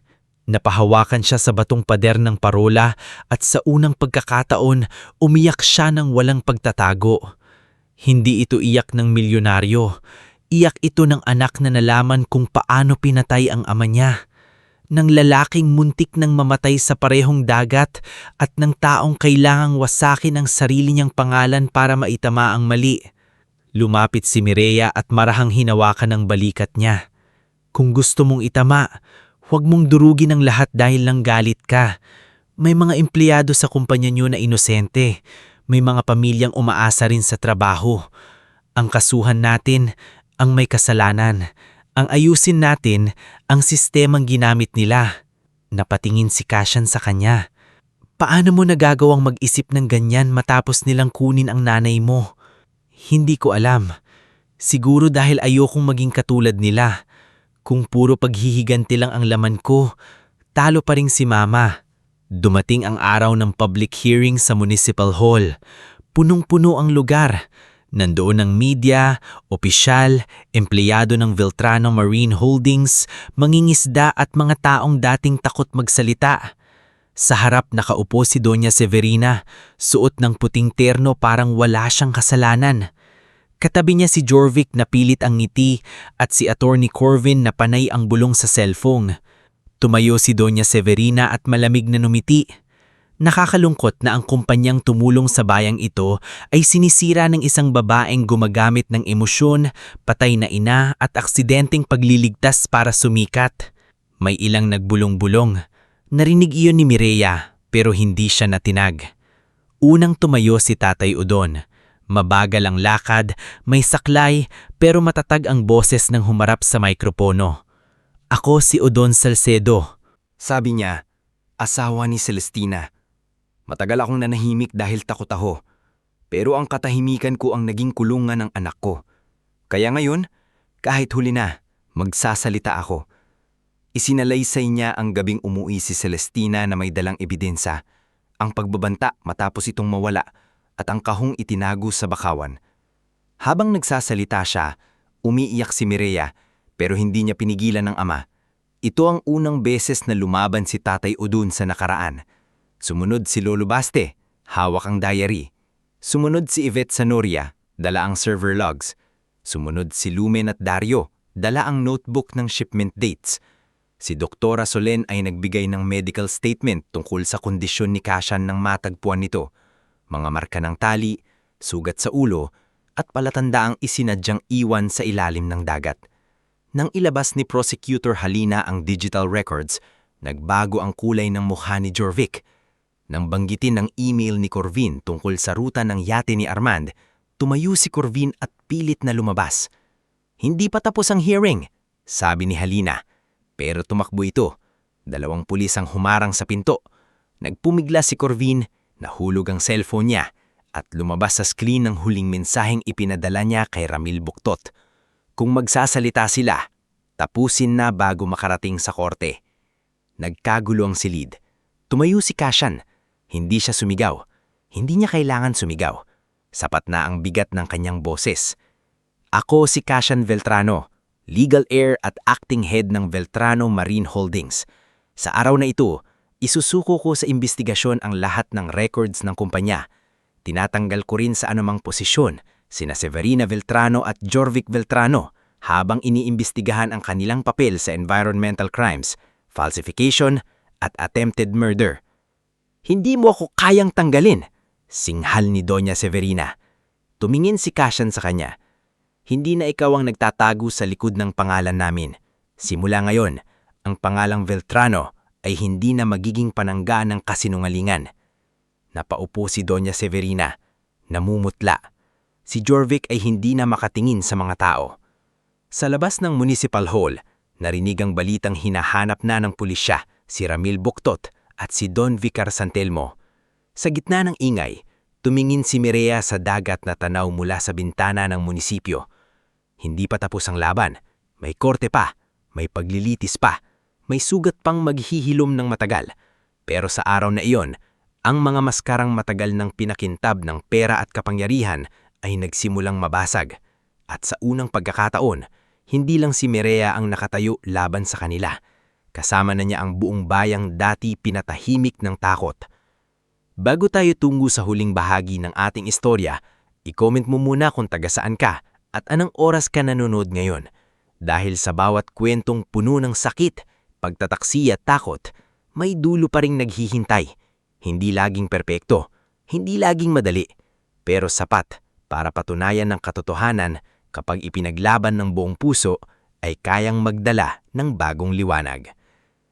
Hindi natapos ang laban ni Mireya Salcedo at Cashan Veltrano sa araw na bumagsak ang mga maskara sa Municipal Hall. Sa totoo lang, doon palang nagsimula ang mas mabigat na bahagi ng kanilang pakikipaglaban. Matapos ang public hearing, mabilis kumalat sa buong probinsya ang balita tungkol sa illegal dumping, peking permit, tangkang pagpatay kay Cashan at ang matagal ng pagtatakip sa pagkamatay ni Celestina Salcedo at Armand Veltrano. Ngunit tulad ng sinabi ni Prosecutor Halina Viernes, hindi sapat ang katotohanang lumabas sa harap ng tao. Kailangan itong tatunayan sa korte, sa dokumento, sa testigo, at sa bawat butas ng batas na susubukang gamitin ng mayayaman para makatakas. Dinala sa kustodya si Attorney Corvin Lizada noong araw ding iyon matapos mahuli sa Municipal Hall. Hindi siya agad umamin. Sa unang mga linggo, nagmatigas siya at sinabing pinekeram ang mga email. Ngunit nang makuha ni Yvette Sanoria ang full backup ng old server logs at maipakita ang timestamp, access trail at personal authorization code na ginamit niya, unti-unting gumuho ang kanyang depensa. Napilitan siyang makipag-areglo sa prosekusyon kapalit ng mas mababang sentensya. At sa kanyang testimonya, tuluyang lumabas ang lawak ng krimen. Si Doña Severina Veltrano ang pangunahing umutos ng pagtatakip sa operasyon. Si Jorvik Veltrano ang nakipag-ugnayan kina Don Vicar Santelmo at Ramil Buktot para sa mga iligal na gabi ng pagtatapon ng kemikal. Si Attorney Corvin ang nag-ayos ng mga peking dokumento, nagpabago ng ruta ng yate ni Armand noon at nagbigay ng legal na cover para hindi masundan ng pera. Si Don Vicar naman ang nakalap ng mga tauhan, nagbayad sa tiwaling lokal na opisyal at nanakot sa mga maningisda. Si Ramil Buktot ay hindi agad nahuli. Ilang buwan siyang nagtago sa isang liblib na pantalan sa kabilang bayan. Akala niya ay makakataka siya sakay ng cargo vessel patungong ibang isla. Ngunit si Captain Elmo Rivas kasama ang Coast Guard at ilang dating trainee ni Mireya ang nakasubaybay sa kilos niya. Sa wakas, Nahuli siya isang madaling araw habang sinusubukang sumakay sa barko na may peking pangalan. Nang makita niya si Mireya sa pier, hindi na siya numingis tulad ng dati. Hindi naman ako, sabi ni Ramil, puno ng galit pero may takot sa mata. Tahimik na tumingin sa kanya si Mireya. Hindi ako ang batas. Tingin mo tapos na ito dahil nahuli niyo ako. Para sa'yo, sagot ni Mireya. Oo, wala na siyang dagdag na sinabi. Hindi na niya kailangang ipahiya ito. Hindi na niya kailangang gumanti gamit ang kamay.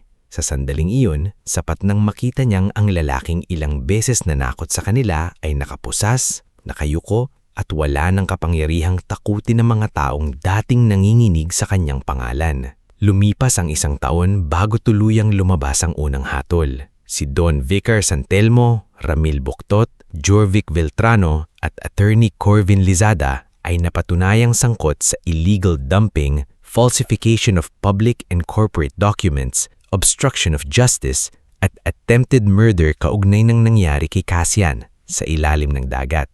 Si Doña Severina naman ay nahatulan sa kasong economic sabotage, environmental crimes, at conspiracy to conceal evidence. Hindi naging madali ang bawat pagdinig. Ilang beses sinubukang sirain ng mga testigo. May mga peking balita pa ring lumabas. May mga taong nagsabing ginagamit lang daw ni Mireya ang kaso para umangat sa buhay. Pero sa bawat pagsisinungaling ng kalaban, may dokumentong sumasagot. Sa bawat pananakot, may bagong testigong tumatayo. Naging simbolo si Mireya, pero hindi niya hinayaang maging dahilan niyon para makalimutan ng tunay na pakay. Hindi niya gustong maging sikat. Ayaw niya ng labis na papuri. Ang gusto niya magkaroon ng malinis na dagat, ligtas na kabuhayan, at hustisya para sa mga taong matagal nang pinatahimik. Pagkatapos ng hatol, hindi biglang naging maganda ang San Isidro del Mar parang sa isang panaginip. May mga araw pa rin kaunti ang huli ng mga mangingisda. May bahagi pa rin ng bahura na patay at kulay abo. May ilang pamilya pa rin hirap makabangon matapos mawalan ng kabuhayan sa loob ng maraming taon. Pero sa unang pagkakataon, ang problema ay hindi na tinatago. May mga siyentista ng regular na sumusuri sa tubig. May rehabilitation team nang naglilinis ng contaminated na bahagi ng Pampang. May mga doktor na pumupunta buwan-buwan para suriin ang mga batang nagkasakit noon dahil sa maruming tubig. At may compensation fund na binabantayan mismo ni Prosecutor Halina, Kapitana Osang at isang independent audit group para hindi manakaw ng mga dati ng tiwali ang perang para sa mga biktima. Isang hapon, nakaupo si Tatay Odon sa harap ng kanilang bahay habang pinagmamasdan ng mga batang naglalaro sa buhangin. Hindi na ganoon kabigat ang saklay sa kanyang braso. Sa tulong ni Cassian at ng medical team, naoperahan siya at nabigyan ng mas maayos na prosthetic support. Hindi na siya kasing bilis ng dati, pero kaya na niyang tumayo ng mas matagal at maglakad ng may kaunting alalay. Lumapit si Mireya, dala ang 2 tasa ng kape. Masakit pa ba? Tanong niya. Konti, sagot ni Tatay Odon. Pero mabuti nang masakit ang paa kaysa mabigat ang konsensya.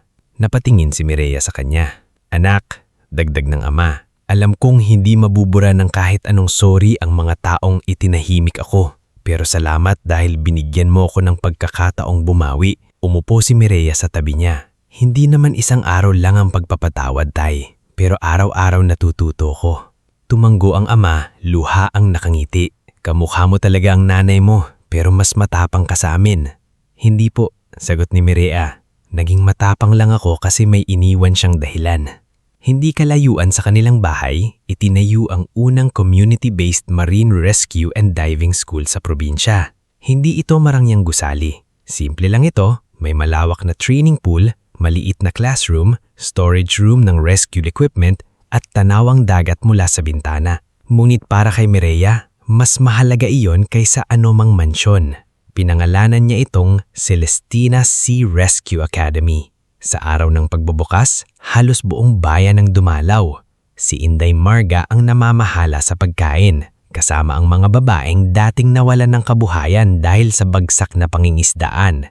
Mula sa dati niyang simpleng pwesto sa palengke, naging tagapamahala na ngayon si Inday Marga ng San Isidro Women's Seafood Cooperative. Hindi lang sila nagtitinda ng isda, Nagpoproseso na rin ng malinis at legal na produkto mula sa mga rehistradong mangingisda.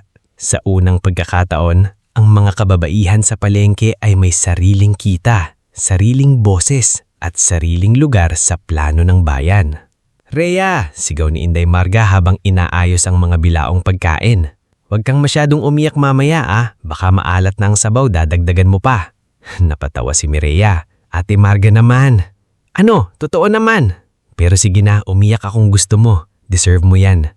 Si Nilo Cardenas naman, na dating umiiyak sa takot kapag lumalalim ang tubig, ay nakasuot na ngayon ng trainee uniform. Mas matangkad na siya, mas malusog at may kumpiyansa na sa mga mata. "Ate Mireya," Sabi niya habang hawak ang lumong kabibing minsan niyang ibinigay. "Sigurado po kayong pwede na akong sumali sa advance class?" Tinaasan siya ng kilay ni Mireya. "Advance agad? Marunong ka na bang maglinis ng mask habang nasa ilalim?" "Opo." "Marunong ka na bang mag-rescue to nang hindi nagpapanik?" "Opo." "Marunong ka na bang sumunod sa instructor?" Napakamot si Nilo. "Depende po kung sino ang instructor." Napahalakhak sina Mireya at Cassian na tahimik na nakatayo sa likod. Si Cassian ay hindi na ang malamig na milyonaryong unang dumating sa San Isidro. Simple na ang suot niya. Nakatiklop ang manggas at may araw na rin ang balat dahil madalas siyang nasa restoration sites. Iniwan niya ang dating luho ng opisina sa lungsod at pinili niyang personal na bantayan ang pagbabago sa San Isidro. Hindi niya isinara ang Veltrano Marine Holdings. Sa halip, nilinis niya ito mula sa loob. Pinalitan niya ang board ng kumpanya ng mga taong may tunay na alam sa marine conservation, community development at independent auditing. Maraming investor ang umalis. Bumagsak ang kita sa unang taon. Pinagtawanan siya ng ilang negosyante at tinawag na mahina. Pero nanatili siya. "Mas mabuti nang lumiit ang kita," sinabi niya minsan sa isang board meeting, "kaysa lumaki ang kumpanya sa dugo at lason." Itinatag niya rin ang Armand Velceno Foundation para sa whistleblower protection at environmental justice. Si Yvette Sanoria ang naging head ng Transparency and Records Division at sa unang pagkakataon, hindi na siya kailangan magtago para lang gawin ang tama. Si Prosecutor Halina naman ay naging legal advisor ng foundation matapos ang pangunahing kaso. Ngunit nanatili siyang mahigpit at walang kinikilingan. Isang buwan matapos magbukas ang academy, dinala ni Mireya si Cassian sa lumang bahagi ng Pampang kung saan dati raw nagtuturo si Celestina sa mga bata. Malinis na ang buhangin doon. May mga bagong tanim na bakawan sa gilid at may maliit na marker na nagsasabing, "Dito nagsimula ang pangarap na iligtas ang dagat." Hawak ni Mireya ang huling sulat ng kanyang ina. Ilang beses na niya itong binasa, pero sa araw na iyon, iba ang bigat nito. Hindi na iyon sulat ng isang patay na humihingi ng katarungan. Para sa kanya, isa na itong paalala kung paano mabuhay nang hindi nilalamon ng galit. "Alam mo," sabi ni Cassian habang nakatingin sa tubig, "matagal kong inisip na kapag nakulong ang may kasalanan, gagaan agad ang dibdib ko. Di ba?" "Gumaan," sagot niya. "Pero may bigat pa rin. Siguro dahil hindi naman ibinabalik ng hustisya ang nawala." Tumanggo si Mireya. Hindi ibinabalik, pero pinipigilan nitong magdagdagan pa ang mawawala. Tumingin sa kanya si Cassian. "Pasensyahan mo na, Mireya. Nasabi mo na yan dati. Alam ko, pero hindi dahil kasalanan ko ang ginawa nila. Pasensyahan mo na dahil ang apelyido ko ang ginamit para takutin ang pamilya mo. Pasensyahan mo na dahil matagal bago narinig ang boses ng nanay mo." Huminga ng malalim si Mireya. Tumingin siya sa alon na dahan-dahang humahalik sa Pampang. "Hindi ko na gustong mabuhay sa galit," sabi niya. "May mga araw na bumabalik pa rin. May mga gabing naiisip ko pa rin kung paano kaya kung buhay pa si Mama. Pero kapag nakikita ko yung mga batang natututo sa academy, yung mga mangingisdang bumabalik ang kabuhayan, si Tatay na nakakalakad ulit, naiisip ko, baka ito ang gusto niya. Hindi paghihingganti. Pagbabago." Hindi agad nagsalita si Cassian. Pagkatapos, marahan niyang hinawakan ang kamay ni Mireya. Hindi ito bigla ang romansa na bunga ng utang na loob o takot na mawala ang isa't isa. Matagal nilang hinayaang lumalim ang respeto bago umabot sa pagmamahal. Sa mga buwan ng kaso, paglilinis ng dagat at pagtatayo ng academy, Natutunan nilang kilalanin ang isa't isa hindi bilang tagapagligtas at nailigtas, kundi bilang dalawang taong parehong sugatan, parehong lumalaban, at parehong piniling hindi magpatalo sa nakaraan. Makalipas ang 3 taon, ibang-iba na ang mukha ng San Isidro del Mar. Ang dating maruming bahagi ng Pampang ay may bakawan na muling tumubo. Ang ilang bahagi ng Bahara ay nagsimulang kulayan muli ng buhay. Hindi pa ito kasing ganda ng dati, pero may isda nang bumabalik. Ang lumang parola na noon ay tila pagod at puno ng lihim ay inayos at muling binuksan bilang Community Heritage and Rescue Watch Station. Si Lolo Baste, kahit mahina na ang katawan, ay ginawaran ng pagkilala bilang tagapaglaalaga ng parola at bilang taong sa huli ay piniling magsalita. Sa araw ng pagbubukas ng bagong parola, nagtipon ng buong bayan. Nandoon si Dr. Solen, na ngayon ay may bagong klinik na kumpleto mula sa foundation. Nandoon si Captain Elmo Rivas, kasama ang bagong batch ng rescue trainees. Nandoon si Lumen at Dario, hindi natakot humarap sa tao. Nandoon si Kapitana Osang, mas matanda na ngunit mas matapang ang tindid. Nandoon si Inday Marga, abala pa rin sa pagpakain sa lahat. At nandoon si Nilo, suot ang uniforme ng scholarship program dahil opisyal na siyang papasok sa Coast Guard Academy. Sa harap ng parola, may memorial wall na yari ng bato at salamin. Nakaukit doon ang pangalan ni Celestina Salcedo at Armand Veltrano, kasama ang iba pang mangingisda na naapektuhan at lumaban sa katahimikan. Tumayo si Mireya sa harap ng mga tao. Sa tabi niya si Tatay Odon, nakatayong nakatuwid sa tulong ng kanyang prosthetic support. Sa kabilang tabi niya si Cassian, tahimik na nakangiti. Ang dagat, Simula ni Mireya, ay hindi lang pinagkukunan ng kabuhayan, ito rin ang saksi sa lahat ng itinago natin, lahat ng kinatatakutan natin, at lahat ng pinili nating ipaglaban. Maraming taon kaming naniwalang ang pagkawala ng nanay ko ay isang sugat na dapat sarilinin. Pero natutunan namin na kapag ang sugat pala ng isang pamilya ay konektado sa sugat ng buong bayan, hindi ito gagaling hanggat hindi tayo sabay-sabay na magsasalita. Tahimik ang lahat.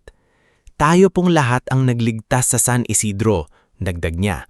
Hindi ako lang, hindi si Cassian lang, kundi bawat taong dating natakot pero tumayo pa rin. Bawat testigong nagsalita, bawat manging isdang hindi sumuko, bawat batang naniwalang pwede pang luminaw ang dagat. Pagkatapos ng programa, pumunta si Mireya sa gilid ng Pampang. Nandoon ang unang klase ng Celestina Sea Rescue Academy, mga batang anak ng mangingisda, tindera, bangkero at manggagawa. Nakasuot sila ng simpleng training vest, sabik na sabik matuto. "Ate Mireya!" sigaw ng isang batang babae. "Tatalon na po ba kami?" Ngumiti si Mireya. "Hindi basta talon, tandaan nyo, ano ang unang aral?" Sabay-sabay sumagot ang mga bata. "Respeto sa dagat!" Tumawa si Cassian mula sa likod. Si Tatay Odon ay nakaupo sa lilim, pinagmamasdan ng anak na may luha at ngiti. Si Nilo naman ay tumutulong sa mas batang trainees na ayusin ang kanilang goggles. Humakbang si Mireya sa mababaw na tubig. Tumingin siya sa dagat na minsang kumuha sa ina niya, minsang muntik kumuha kay Cassian, at minsang nagbaon ng katotohanang akala ng lahat ay hindi na maiaahon. Ngayon, malinaw ang tubig sa paanan niya. Hindi perpekto, hindi lubusang hilom, pero buhay. "Handa na?" tanong niya sa mga bata. "Opo!" Sa hudyat niya, sabay-sabay silang lumusong. Ang tawanan nila ay humalo sa hampas ng alon, sa huni ng ibon at sa kampana ng bagong bukas na parola. Sa dulo ng Pampang, tahimik na hinawakan ni Cassian ang kamay ni Mireya. Hindi na sila nagsalita, hindi na kailangan. Sa likod nila, nakaukit ang pangalan ng mga magulang nilang lumaban. Sa harap nila, lumalangoy ang mga batang tagapagmanana ng mas malinis na kinabukasan.